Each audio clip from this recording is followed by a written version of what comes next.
All right, we are back on MorningLine. Thanks for joining us. Our guest this morning is John Harris with Tennessee Firearms Association, taking your phone calls. We'll get to those in a moment. I wanted to ask you just to get clarification on this, because I was very curious to see that Mr. Peterson, the deputy in the Parkland shooting, as many of you heard, was the deputy on the scene who failed to engage the shooter inside the school. And yesterday he was charged with 3 separate counts, okay?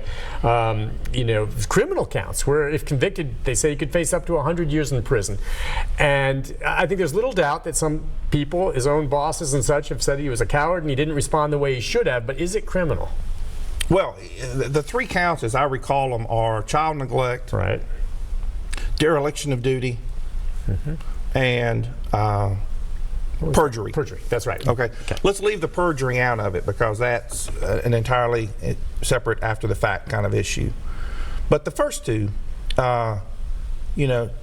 typically child neglect, it has a component of it of you having responsibility or authority over the juvenile or the child, and I don't really see him being a security officer assigned to the entire compound that's really an appropriate charge. Now, their statute may be worded such that they could bring it, but it just doesn't fit the model of what is child neglect.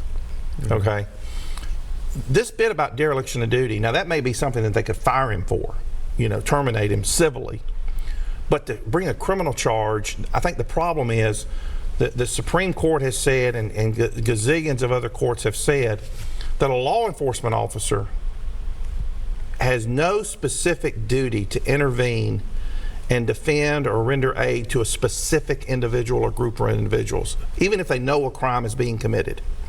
And part of the reason is they don't want to second guess the officer's training or decision-making process in a split-second emergency. So they've made it very clear. I mean, if you're in Nashville and you're standing on the corner of, 5th and Broad, and it's CMA Fest, and you're being assaulted, and there's a cop across the street, he may see it, he may witness it, but he's got no legally chargeable duty to intervene. He probably will, but he can't be sued if he doesn't, or criminally charged. And so I don't think these charges against this officer down there, from a criminal perspective, are very sound charges. I think they're more politically motivated, because people for a year have been screaming, why isn't he being held responsible for these deaths? Okay, it's very interesting. And so those Supreme Court, it's not state by state